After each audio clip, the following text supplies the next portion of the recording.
Wednesday about your mindset and staying positive and extending the series, and you shared a metaphor to get the bazooka, the 50 cal. Do you think that job was executed tonight, and then how does that help kind of the way y'all won tonight in a hostile Boston crowd for Game 5? Yeah, no, it was how we started off the game and our ability to go home, get some rest. Not having the same 48 hours to get our bodies ready and recover. So it felt like it was pretty much the regular season in terms of that aspect. And what I was referring to in that metaphor is just go home and get all the armor, and get all the ammo that you need, and get ready for this, because we're going to have to keep firing away to give ourselves a chance on the offensive end. But I think for us, we wanted to make it very much more respectable than it has been in the past few games in terms of limiting our mistakes on the defensive end. We've been one of the best teams in the league of getting stops, and that's been our identity. And we play better, I think, offensively, and it's just my opinion. I think it can vary across the team, but I think we play better offensively when we're getting stops and able to push the pace and get easy opportunities in transition, which we weren't doing the past few games as often. So it felt good to be on the positive end of seeing our hard work reward us, and especially on the defensive end. Can the Mavericks find a way to extend their season once again, or will it come to an end in Boston in Game 5? This is Inside the Mavs.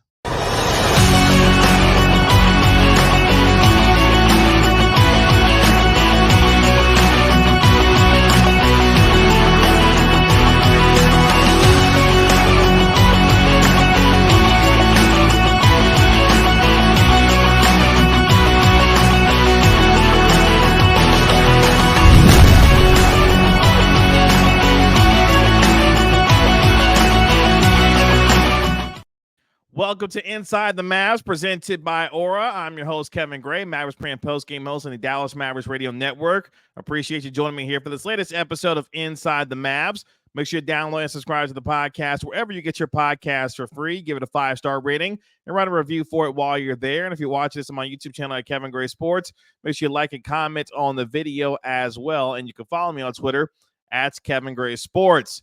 Mavericks Celtics Game 5 of the NBA Finals on Monday night at 7:30 p.m. I'll have your pregame show beginning at 7 p.m. on the Dallas Mavericks Radio Network, with the Celtics up 3-1, looking to close out the series to win their 18th championship in franchise history and their first since 2008. Meanwhile, the Dallas Mavericks looking to extend their season once again and get it back to Dallas for a Game 6 of the NBA Finals after obliterating the Celtics in game number 4 to win their first game of the series. Of course, winning 122-84, a 38-point beatdown at the AAC. But for the Mavericks, now having finally won a game in this series, doing the things that they needed to do that we were hoping to see in game number 3 to be able to find a way to win. Now, can they find a way to get a win in Boston, especially when it comes to Kyrie Irving, who hasn't won in Boston since leaving there back in 2019. But for the Mavericks, it's going to have to be similar to what it was in Game 4. All hands on deck to find a way to get a win. You saw what happened in Game 4, the Mavericks' ability to be able to get out in transition with their defense, being able to turn their defense into offense, getting the vertical game going with guys like Daniel Gafford, especially in transition. Also, Derek Lively II, who was an inspiration, knocking down a three-pointer that ignited the Mavericks in Game 4. Everyone will have to find a way to play their role to a T the way that they did in Game 4. Even a guy like Josh Green, who was helping out with 50-50 balls and making hustle plays, everyone was able to chip in and be able to play with the kind of desperation that will be needed going into Game 5. But this starts and ends for me, yes, with Luka Doncic, obviously, as the best player in this series, but in this game in particular, in Game 5, and Kyrie Irving. In Kyrie Irving's couple of games so far in the NBA Finals in Boston, only averaging 14 points per game, nearly 3 turnovers, shooting just 35%, and didn't make a single three in the 2 games in Boston, which, of course, the Mavericks lost. He will have to be on full display. You saw the video of him walking off after Game 2, saying that they would be back with the Mavericks in Game 5 in Boston, and yet here we are now. Can he channel what he did with LeBron James back in 2016 when they were down 3-1 to find a way to win that NBA Finals? I'm not saying that Luka and Kyrie both got to go off for over 40 points in Game 5, but what you need is the signature Kyrie Irving game to be able to help Luka get this team back to Dallas and bringing Boston with them for a Game 6, because if he can, he continues to rewrite his legacy, the troubled one that he had, of course, in Boston, but most importantly, continue to stamp his legacy as a Dallas Maverick so far. He has helped turn this team around with his leadership and his stellar play on the floor.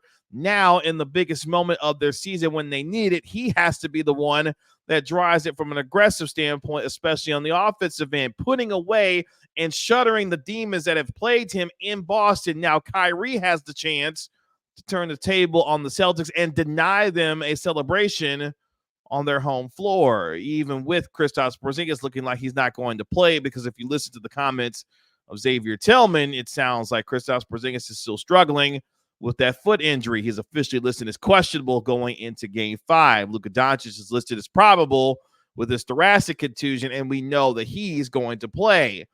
And if he gets the Kyrie Irving that we saw in Game 3, where he had the 35 points, and even in the Game 4, where, of course, Kyrie Irving had in that game 21 points, combining with Luka Doncic to combine for 50 in Game number 4, and more so turn it up even further in Game 5, the Mavericks will give themselves a terrific shot to be able to win that game to get it back to Dallas. But all of this starts with the leadership and the exploits of Kyrie Irving on the offensive end. When we have seen him ultimately be aggressive, getting to the rim, being able to finish, whether it be with the lefty layup, finishing in the middle of the lane with his floater game, that is the Kyrie Irving that allows this team to play at its best.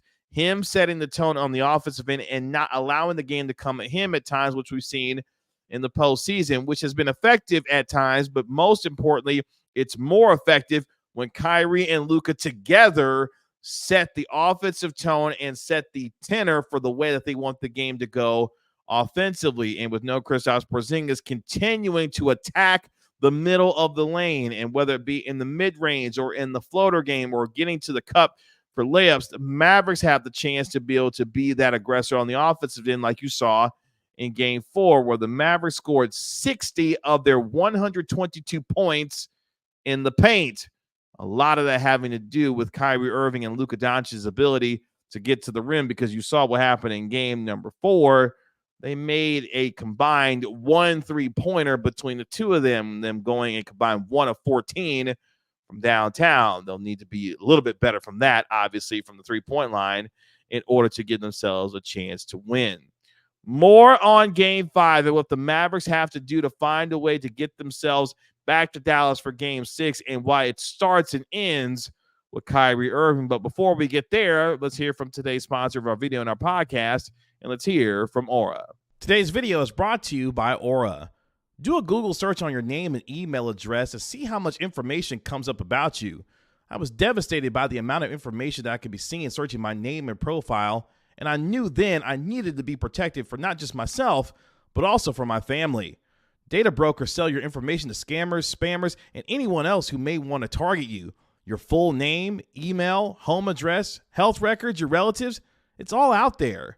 That's why I've been using Aura, the sponsor of today's video.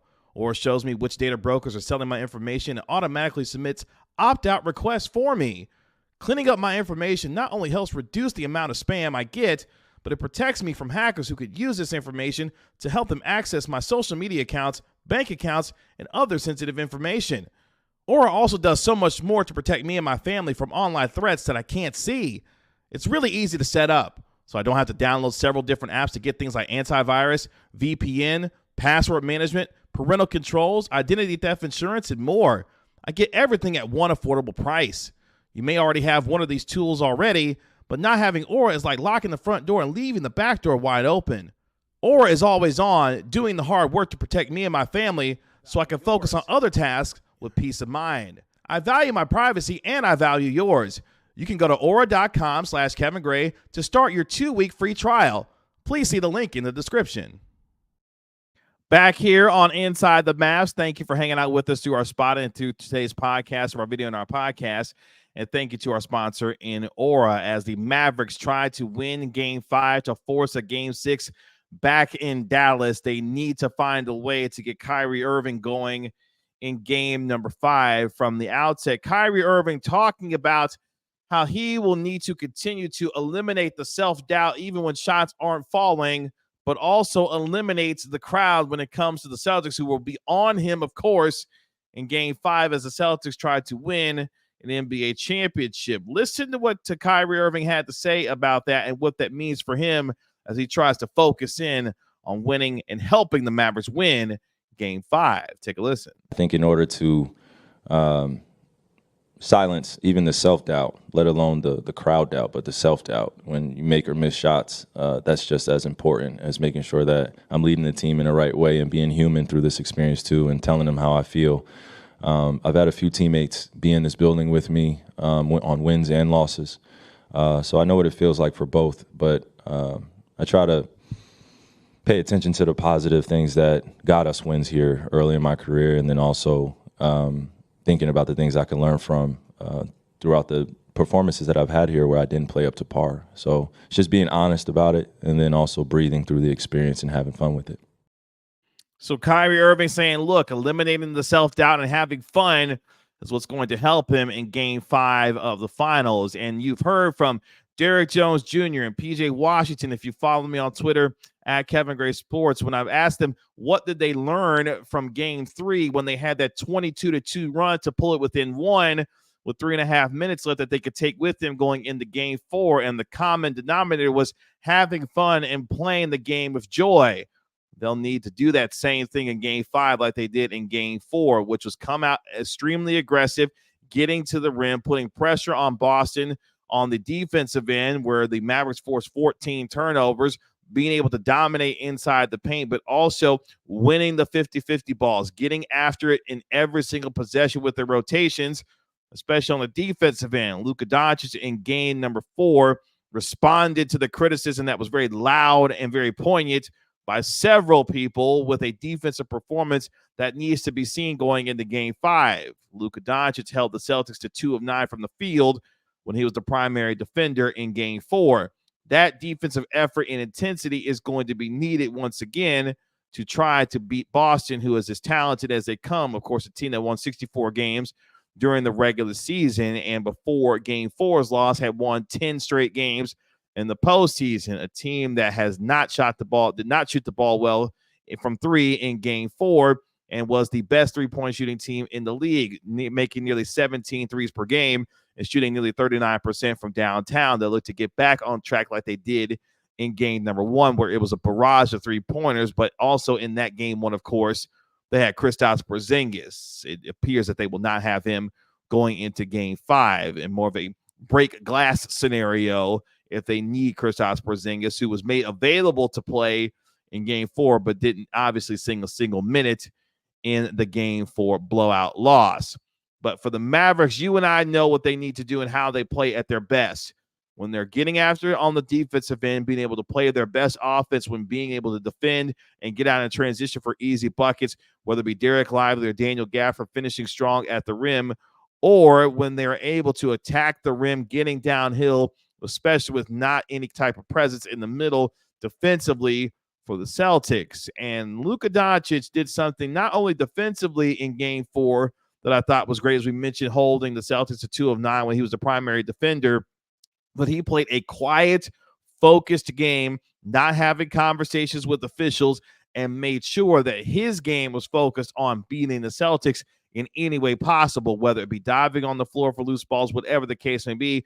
Luka Doncic set the tone with his ability to keep his mouth shut when it came to conversations with the referees. And when he had told me about that, when we talked to him a few days ago, it was about, hey, I got to stop doing that. I have to find a way to cut that conversation off, and he did so in game 4. A focused, laser-like Luka Doncic is a scary one, and if you have that in game 5, the Mavericks will give themselves a tremendous chance to win that game, to force a game 6, and that's all that you can ask for, aside from all the X's and O's and everything that we've talked about when it comes to double drag screens, being able to find a way to get Luka Doncic and Kyrie Irving going on the offensive end. No matter what you look at in terms of the X's and O's, this now comes down to who wants it more.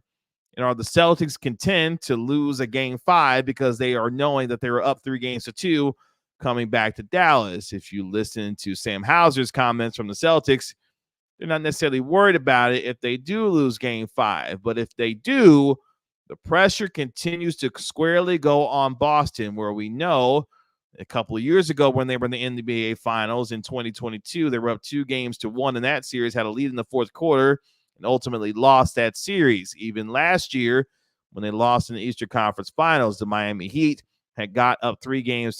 The Celtics forced a game 7, but they were ultimately coming up short when they should have won that series.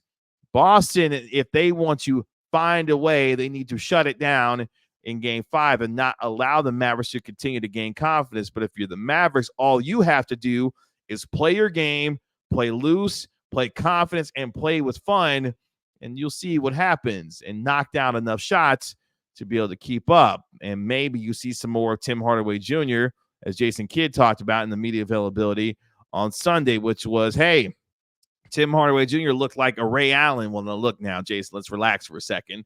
Tim Hardaway Jr. had those 15 points, yes, in those 6 minutes, went 5 of 6 from downtown, but obviously it was in mop-up duty. But if you're going to take something from that, the idea is that maybe the de-thawing of Tim Hardaway Jr. from his cold shooting from the three-point line will be something that is going to be needed.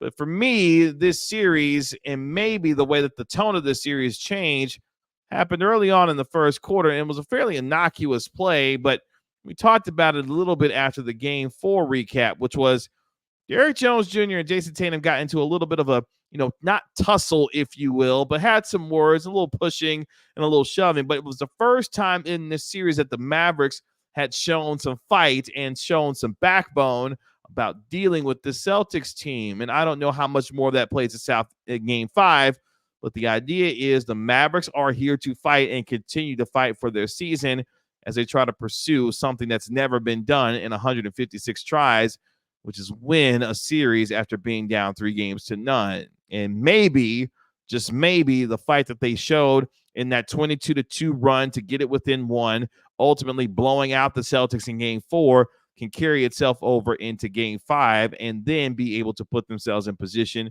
to do so. But more so than anything else, the Mavericks have to have belief. And Luka Doncic is talking about that belief after Game 4 as a springboard to continue to find a way to try to deal with Boston. Here's Luka Doncic discussing that. How does the outlook change now in the series that you have a win under your belt and you have a few more days of life headed to Boston? I mean, it doesn't change anything. Like I said at the beginning of the series, it's first to 4, and we're going to believe till the end. So we just got to keep going. I have big belief in this team that we can do it. So we just got to keep believing. It's the first to 4. Luka Doncic is having, quote-unquote, big belief that this team can continue to find a way to get it done. And they will need all that belief and the right execution and more to be able to take out a Boston team that is looking to try and end this series on their home floor. And I won't say that the Celtics look disinterested at times, but clearly there was a lack of execution and consistency that we had seen from them throughout the course of the regular season and into the postseason. The Mavericks earning their first win against Boston, regular season or postseason of any kind, in Game 4. And finally, you get to see the Luka Doncic and Kyrie Irving in a winning situation, along with the execution when it came to the vertical game and everything else that the Mavericks were known for. And no matter how this series ends, I was excited to see the Mavericks win Game 4 because it gave that home crowd at the American Airlines Center something to remember this series by, no matter how it ends, because the Mavericks played their game of basketball, their brand of basketball, which is tough on the defensive end, flying around, getting lob dunks, but also Kyrie Irving and Luka Doncic leading the way from them on both ends of the floor. That is the Mavericks basketball that we saw give them a 16-2 run in their most meaningful games down the stretch of the regular season, the team that allowed them to go 24-9 in their final 33 games and have nearly the same record as the Boston Celtics in the final 33-34 games of the season, a reason why they were able to take out the Clippers and the Timberwolves and the Oklahoma City Thunder, and to be able to get to their first final since 2011. That brand of basketball we finally saw in Game 4. If we see that again in Game 5, this is a team that can beat anyone in the league and has proven that throughout the course of the season and in the postseason. And Boston found that out firsthand. We said at the beginning of this series, I said it at the beginning of the NBA Finals, that if the Celtics do not bring their A game consistently throughout this series, the Mavericks are a team, as good as they are, can beat you. And the Celtics found that out. How they respond in Game 5 will be up to them based on what the Mavericks are able to do. Being able to help the helper and be able to rotate and communicate and be able to fly around on the defensive end with their rotations. That is the brand of Mavericks basketball that you and I have grown accustomed to seeing throughout the course of the season, especially during the second half of the year when they turned themselves into arguably the best defensive team in the league. That is the team that showed up in Game 4, holding the Celtics to what was in that first half just 35 points, the fewest points in the Joe Mazzulla era. The 84 points were the fewest that the Celtics had all season long. That Mavericks team, if they show up in Boston in Game 5, will walk out with a win. If they come up with anything less than that, their season is going to end in what has been a spectacular season for the Mavericks. But you and I have faith and confidence that they can continue to make this a series. And all I can say is, don't let it get back to Dallas for a Game 6. If they continue to grow with that confidence that they found during that 22-2 run, playing with joy and having fun, carrying that over into Game 4, blowing the doors off of Boston, and then find a way to get it out of Boston for Dallas to come back for a Game 6, all bets are off at that point, because then it really becomes a series. The old adage in the NBA playoffs is that a series doesn't start until a road team wins a game. Well, the series started when the Boston Celtics won Game 3. The Mavericks responded in kind in Game 4. Now the Mavericks have the chance to return the favor in Game 5. And if they do, we have a chance to see ourselves a really terrific and intriguing finish to this NBA Finals. But this is all about the Mavericks' belief in themselves, their ability to execute on both the offensive and defensive end, and believe in their hearts that this is something that they can make happen. And maybe, who knows, a Derek Lively three-pointer or two can help make the difference like we saw in Game 4. But it should be one hell of a basketball game, no matter how this finishes. But for the Mavericks, they're looking to extend their season once again to get it back to Dallas for Game 6. Game 5 of the NBA Finals on Monday night at 7:30 p.m. in Boston on the Dallas Mavericks Radio Network. I'll have the pregame show beginning at 7 p.m. on the Mavs Radio Network. Make sure you follow me on Twitter at Kevin Gray Sports for all continuing coverage of the NBA Finals between your Dallas Mavericks and the Boston Celtics. That'll do it for this episode of Inside the Mavs. Thank you again for joining me here on this episode. Make sure you download and subscribe to the podcast wherever you get your podcasts for free. Give it a 5-star rating and write a review for it while you're there. And again, if you're watching this on my YouTube channel at Kevin Gray Sports, make sure you like and comment on the video, and follow me on Twitter at Kevin Gray Sports. This has been Inside the Mavs, presented by Aura.